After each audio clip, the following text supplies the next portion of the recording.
दोस्तों आज की इस वीडियो में हम बात करने वाले हैं कल्पना चावला स्कूटी वितरण योजना के ऑनलाइन फॉर्म फिलअप के बारे में। और ये जो फ्री स्कूटी योजना है एसएसओ पोर्टल पर 1-2 दिन पहले ही लाई गई है। और इस फ्री स्कूटी योजना का जो लाभ है किन किन स्टूडेंट्स को मिलेगा, किन किन स्टूडेंट्स को ये जो फ्री स्कूटी योजना है वो दी जाएगी, कौन कौन स्टूडेंट्स फॉर्म अप्लाई हो कर पाएंगे, और यदि आप इस फ्री स्कूटी योजना के लिए आवेदन करते हैं तो आपके पास कौन कौन से दस्तावेज है होने चाहिए। तो ये सब कुछ जानकारी है इस वीडियो में आपको स्टेप बाय स्टेप आपको देखने को जानने को आपको मिलेगी। तो आपको आज की इस वीडियो को पूरा कंप्लीट है आपको देखना है। तो चलिए अब वीडियो को स्टार्ट कर लेते हैं। तो दोस्तों आपको कल्पना चावला स्कूटी वितरण योजना के लिए ऑनलाइन फॉर्म फिल करना है, इस योजना के बारे में जानना है। तो सबसे पहले तो आपको अपनी एसएसओ आईडी से लॉगिन होना होगा। तो इसके लिए आप सबसे पहले एसएसओ पोर्टल पर आएंगे और यहाँ पर आपको अपनी एसएसओ आईडी का यूजर नेम और पासवर्ड यहाँ पर आपको इंटर करना है। और यहाँ पर आपको जो भी कैप्चा नजर आता है यहाँ पर आप इंटर कैप्चा के सेक्शन में आपको फिल करना है। इसके बाद यहाँ से आप लॉगिन कर लेंगे। लेकिन यदि आपने अपनी एसएसओ आईडी नहीं बना रखी है तो आपको यहाँ पर रजिस्ट्रेशन बटन पर क्लिक करना है। आप अपना एक नया रजिस्ट्रेशन कर सकते हैं और मैंने इस पर एक वीडियो भी बना रखी है, उस वीडियो का लिंक इस वीडियो के नीचे डिस्क्रिप्शन पार्ट में आपको देखने को मिल जाएगा, तो आप उस वीडियो को देख सकते हैं। तो मैं एक बार यहाँ पर लॉगिन कर लेता हूँ। एसएसओ आईडी में लॉगिन होने के बाद में यहाँ पर आपके सामने कई सारे एप्लीकेशन है वो दिखाई देंगे। तो इन सभी एप्लीकेशन में से आपको कल्पना चावला स्कूटी वितरण योजना का जो एप्लीकेशन आपको फाइंड करना है। फाइंड करने के लिए यहाँ पर आपको सर्च बार है वो देखने को मिल रहा है, या फिर आपको कंप्लीटली जो एप्लीकेशन आपको नजर नहीं आ रहे हैं तो यहाँ पर आप अदर ऐप पर क्लिक करेंगे। यहाँ पर जैसे ही क्लिक करेंगे तो कंप्लीटली जो एप्लीकेशन आपको देखने को मिल जाएंगे। फिर आप यहाँ पर सर्च बार में स्कूटी योजना है वो लिखेंगे। स्कूटी आप टाइप करते ही यहाँ पर आपको स्कूटी योजना का जो एप्लीकेशन है वो यहाँ पर आपको इसमें देखने को मिल जाएगा। आप इसी को ओपन है वो कर लेंगे। क्लिक करते ही यहाँ पर आपके सामने फ्री स्कूटी योजना का मेन डैशबोर्ड है ओपन हो जाएगा। आप फ्री स्कूटी योजना के लिए ऑनलाइन आवेदन कर देते हैं। इसके बाद में फॉर्म की जो कंप्लीटली डिटेल्स है वो यहाँ पर आपको इसमें देखने को मिल जाएगा।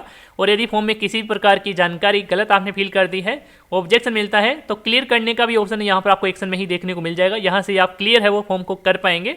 और फॉर्म फिल करने के लिए यहाँ पर दे सकते हैं आवेदन करें। यहाँ पर आपको प्लस आइकन पर क्लिक करना है। क्लिक करते ही सबसे पहले आपको यहाँ पर योजना का नाम है वो देखने को मिल जाएगा। योजना का नाम यहाँ पर आप लोग देख सकते हैं कि कल्पना चावला छात्रा इलेक्ट्रॉनिक 2 पहिया वाहन वितरण योजना 2024-25। ये जो योजना है छात्राओं के लिए है। छात्र इस योजना के लिए एलिजिबल है वो नहीं है। और सबसे पहले इसमें पूछा जा रहा है कि क्या पूर्व में किसी अन्य योजना के तहत आपने 2 व्हीलर इलेक्ट्रिक या फिर पेट्रोल स्कूटी आपने प्राप्त है वो की है। यदि यहाँ पर आप इसमें यस का चयन करते हैं, आपने पहले प्राप्त कर ली है, तो आप इस फ्री स्कूटी योजना के लिए आवेदन है वो नहीं कर सकते हैं। आप इस फ्री स्कूटी योजना के लिए एलिजिबल है वो नहीं है। तो इसमें यहाँ पर आप नो का चेंज करेंगे। इसके बाद में यहाँ पर आपको आवेदक का विवरण की डिटेल्स आपको देना है, जिसमें यहाँ पर अपना जन आधार कार्ड के 10 डिजिट नंबर है यहाँ पर आपको इसमें फिल करना है। इसके बाद यहाँ से आप सर्च वाले बटन पर क्लिक कर देंगे। इसके बाद में आपके जन आधार कार्ड में जितने भी फैमिली मेंबर हैं उन सभी मेंबर के जो नाम है वो यहाँ पर आपको इसमें देखने को मिल जाएंगे और मोबाइल नंबर है वो यहाँ पर आपको इसमें देखने को मिलेंगे। तो आप जिस भी छात्रा के लिए आवेदन करना चाहते हैं इस फ्री स्कूटी योजना के लिए, उस मेंबर का सिलेक्शन है यहाँ से आप कर सकते हैं। मेंबर का सिलेक्शन करने के बाद में यहाँ पर आप ओटीपी भेजे, इस बटन पर आप क्लिक करेंगे। इसके बाद में आपके रजिस्टर्ड मोबाइल नंबर पर एक ओटीपी प्राप्त होगा। वह जो ओटीपी है यहाँ पर आपको इंटर ओटीपी के सेक्शन में फिल करना है। इसके बाद ओटीपी सत्यापित करें, आप इस पर क्लिक कर देंगे। ओटीपी सत्यापित होने के बाद में आप नीचे की तरफ आएंगे। यहाँ पर आपको आवेदक की जो डिटेल्स है ऑटोमेटिकली आपके जन आधार कार्ड से फेच है वो हो जाती है। जैसे कि एप्लीकेंट का नाम है, एप्लीकेंट के पिता का नाम है, जेंडर है, डीओबी है, कास्ट की कैटेगरी है, मोबाइल नंबर वगैरह है। ये डिटेल्स आपको ऑटोमेटिकली फिल मिल जाएगी। इसके बाद में स्टूडेंट्स की जो वैलिड ईमेल आईडी है वो यहाँ पर आपको फिल करना है। ये भी कंपलसरी है, आपको फिल ही करना पड़ेगा। इसके बाद में दिव्यांग के लिए पूछा जा रहा है, तो यदि कैंडिडेट दिव्यांग है तो यहाँ पर यस का चयन कर सकते हैं, और लागू नहीं होता है तो यहाँ पर आप इसमें नो का ही चयन है वो रखेंगे। नीचे की तरफ आएंगे, आवेदक के पते से संबंधित जो जानकारी है वो यहाँ पर इसमें देखने को मिल जाएगी। ये जो डिटेल्स भी ऑटोमेटिकली आपके जन आधार कार्ड से ही फेच है वो कर ली जाती है, तो यहाँ पर भी कुछ आपको फुलफिल नहीं करना है। नीचे की तरफ आ जाना है और यहाँ पर देख सकते हैं कि स्कूल और कॉलेज का जो विवरण है वो यहाँ पर आपको इसमें फिल करना है। तो इसमें सबसे पहले तो यहाँ पर आपको अपनी शैक्षणिक योग्यता है वो आप सिलेक्ट करेंगे। तो इसमें आप सिलेक्ट करते हैं तो इसमें आपको 10th और 12th और ITI के लिए देखने को मिलता है।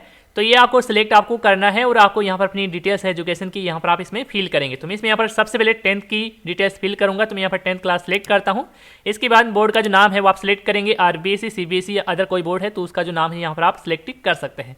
मैं इसमें RBSE ही सिलेक्ट कर लेता हूँ। इसके बाद में स्कूल की कैटेगरी आप सिलेक्ट करेंगे, गवर्नमेंट या फिर प्राइवेट जो भी रहा है। इसके बाद में यहाँ पर आपको पास आउट की जो ईयर है वो आपको यहाँ पर सिलेक्ट करना है, कौन से ईयर में आप पास है वो किए हैं। इसके बाद में स्कूल का नाम है और टोटल मार्क्स है। इसके बाद में आपके जो प्राप्तांक है, जितने मार्क्स आपने प्राप्त किए हैं उस मार्क्स को डिटेल्स यहाँ पर देंगे। इसके बाद परसेंटेज जो भी होगी वो यहाँ पर इसमें देखने को मिल जाएगी। इसके बाद ऐड करेंगे, तो जैसे ही आप डिटेल्स फिल करने के बाद ऐड करते हैं तो यहाँ पर आपको नीचे की तरफ जो भी आपने डिटेल्स फिल की है वो यहाँ पर इसमें देखने को मिल जाएगी। और यदि आपने इसमें कोई गलत जानकारी फिल कर दी है, आप इसे चेंज करना चाहते हैं, तो पहले आप इसे डिलीट करेंगे और फिर से यहाँ पर आप अपनी डिटेल्स फिल करेंगे और यहाँ पर आप एड कर लेंगे। इसके बाद में इसी तरह से 12th क्लास की डिटेल्स भी यहाँ पर आप देंगे। इसके बाद बोर्ड का नाम चेंज करेंगे, इसके बाद स्कूल की कैटेगरी का चेंज करेंगे, पासिंग ईयर है, स्कूल का नाम है, टोटल मार्क्स है, प्राप्तांक है, परसेंटेज है, ये डिटेल्स आप देंगे। फिर से यहाँ पर आप ऐड कर देंगे। इसके बाद में आपके 12th क्लास की डिटेल्स भी ऐड है वो हो जाएगी। ऐड होने के बाद में यदि आपने ITI भी कंप्लीट है वो कर रखा है तो आपको यहाँ पर फिर से सिलेक्ट पर क्लिक करना है। ITI यहाँ पर सिलेक्ट करेंगे और एजुकेशन बोर्ड में आप अदर का सिलेक्शन कर लेंगे। इसके बाद में स्कूल जो कैटेगरी आप सिलेक्ट करेंगे, गवर्नमेंट स्कूल या फिर प्राइवेट जो ITI आपने की है आप यहाँ से सिलेक्ट कर लेंगे। इसके बाद पासिंग ईयर है, स्कूल का नाम है, टोटल मार्क्स है, प्राप्तांक है, परसेंटेज है, यहाँ पर आप ये फिल कर सकते हैं। आपने ITI नहीं कर रखी है तो ये डिटेल्स आपको खाली ही रखना है। इसके बाद में आगे यहाँ पर आपको एजुकेशन की कैटेगरी है वो दे रखी है। एजुकेशन कैटेगरी में यहाँ पर आपको इंजीनियरिंग और डिप्लोमा है वो दे रखा है। तो यदि आप इंजीनियरिंग डिप्लोमा कर रहे हैं तो ही आप इस फ्री स्कूटी योजना का लाभ है वो ले सकते हैं, इस फ्री स्कूटी योजना के लिए एलिजिबल है। तो आप समझ गए होंगे। तो यहाँ पर सबसे पहले एजुकेशन कैटेगरी में यहाँ पर आप अपने अकॉर्डिंग सेलेक्ट करेंगे कि आप इंजीनियरिंग कर रहे हैं या फिर डिप्लोमा कोर्स कर रहे हैं।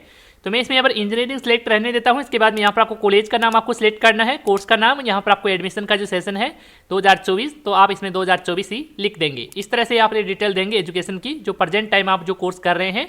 और यदि आप डिप्लोमा कर रहे हैं तो यहाँ पर आपको डिप्लोमा की कैटेगरी चेंज करना है। इसके बाद में यहाँ पर आपको टाइप पूछा जाएगा एडमिशन के लिए, इंजीनियरिंग है, नॉन इंजीनियरिंग है या फिर लिटरेचर है, वो यहाँ पर आप सिलेक्ट करेंगे। इसके बाद में कॉलेज का नाम आपको सिलेक्ट करना होगा, कोर्स का नाम है, एडमिशन का जो सेशन है 2024 है तो 2024 यहाँ पर आप इसमें टाइप कर देंगे, फिल कर देंगे। आगे इसमें यहाँ पर आपको डॉक्यूमेंट के लिए देखने को मिलता है, डॉक्यूमेंट में क्या कुछ अपलोड करना है यदि आप इस फ्री स्कूटी योजना के लिए एलिजिबल है, फॉर्म भरना चाहते हैं तो सबसे पहले तो यहाँ पर आपको कॉलेज की जो फीस की जो रिसिप्ट है आपको यहाँ पर अपलोड करना है। जितने भी आपकी कॉलेज की रिसिप्ट है आपको एक PDF फाइल बनाना है और यहाँ पर आप इसमें अपलोड आपको कर देना है। इसके बाद में आपका जो कास्ट सर्टिफिकेट है, जाति प्रमाण पत्र है, यहाँ पर आपको अपलोड करना है। वार्षिक जो आय प्रमाण पत्र है 1 पेज वाला यहाँ पर आप इसमें अपलोड है वो कर सकते हैं। तो यहाँ पर अपना आय प्रमाण पत्र अपलोड करेंगे। इसके बाद में आपका जो बोनाफाइड सर्टिफिकेट है, मूल निवास प्रमाण पत्र है, आपको यहाँ पर अपलोड करना है। और यदि कोई डॉक्यूमेंट लागू होता है, जैसे कि यदि आप फिजिकल हैंडीकैप है तो फिजिकल हैंडीकैप का जो सर्टिफिकेट है यहाँ पर आपको अपलोड करना है। या फिर और किसी प्रकार की कैटेगरी आपकी लागू होती है तो यहाँ पर आप अपने अन्य दस्तावेज में डॉक्यूमेंट अपलोड कर सकते हैं। जो भी आप डॉक्यूमेंट की फाइल बनाएंगे उसका जो साइज है वो 512 KB है वो रखा गया है। इससे ऊपर की जो फाइल है वो आपको यहाँ पर अपलोड नहीं करना है, यहाँ पर अपलोड भी नहीं होगी, आपको एरर ही देखने को मिलेगा। और यहाँ पर देख सकते हैं फॉर्मेट है डॉक्यूमेंट के लिए, JPG है, JPEG है, यानी कि इमेज फॉर्मेट है। और PDF फाइल में भी आप अपलोड करना चाहें तो आप PDF फाइल में भी अपलोड कर सकते हैं। तो ये सभी कुछ डॉक्यूमेंट आपको आवश्यकता होने वाली है यदि आप इस फ्री स्कूटी योजना के लिए आवेदन है वो करने वाले हैं। तो ये सभी कुछ डॉक्यूमेंट अपलोड करने के बाद में यहाँ पर आपको टिक करना होगा। टिक करने के बाद यहाँ से आप सबमिट करेंगे तो आपका जो एप्लीकेशन फॉर्म है फाइनली सबमिट है वो हो जाएगा और आपको डैशबोर्ड पर ही इस फॉर्म की डिटेल्स आपको देखने को मिल जाएगी। और आपके इस फॉर्म में किसी प्रकार का ऑब्जेक्शन दिया जाता है विभाग के द्वारा तो आपको ऑब्जेक्शन मिल जाएगा। आप ऑब्जेक्शन भी क्लियर है मेन डैशबोर्ड के माध्यम से ही कर पाएंगे। तो स्टूडेंट्स इस तरह से आप इस कल्पना चावला फ्री स्कूटी योजना के लिए अपना ऑनलाइन आवेदन है वो कर सकते हैं। और इस योजना की जो कम्प्लीटली जानकारी आपको पता हो गई होगी, कौन स्टूडेंट्स इस योजना के लिए एलिजिबल है, कौन स्टूडेंट्स इस योजना के लिए एलिजिबल नहीं है, क्या कुछ डॉक्यूमेंट आपको लगाने हैं यदि आप फॉर्म अप्लाई करने वाले हैं, फॉर्म भरते हैं तो ये सारी कुछ जो प्रक्रिया है वो होने वाली है। तो यदि आप एलिजिबल है तो आप अभी यहाँ पर फॉर्म अप्लाई है वो कर सकते हैं। यदि आप एलिजिबल नहीं है तो आपको इस फॉर्म को बिल्कुल भी नहीं भरना है। और आपको ध्यान रखना है कि आप 12th के बाद में आप इंजीनियरिंग फर्स्ट ईयर में एडमिशन लिए हैं तो ही आप इस योजना का जो लाभ है वो ले पाएंगे। ऐसा नहीं है कि आप सेकेंड ईयर में हैं, थर्ड ईयर में हैं और आप इस योजना के लिए फॉर्म भर रहे हैं, तो ऐसा बिल्कुल भी नहीं होगा। आप फर्स्ट ईयर में हैं तो ही आप इस योजना का लाभ है वो ले पाएंगे। जैसे कि और बाकी राजस्थान में योजनाएं चल रही हैं, जैसे कि कालीबाई बिल मेधावी छात्रा स्कूटी योजना है, देवनारायण छात्रा स्कूटी योजना है, सेम उसी तरह से इसी योजना को भी संचालित है वो किया जा रहा है राजस्थान के अंदर। और इस योजना के लिए ऑनलाइन फॉर्म भी यहाँ पर भरने शुरू है वो कर दिए गए हैं। और यदि आपको इस योजना से रिलेटेड किसी प्रकार का सवाल है, सुझाव है तो आप हमें कमेंट करके भी बता सकते हैं। धन्यवाद दोस्तों।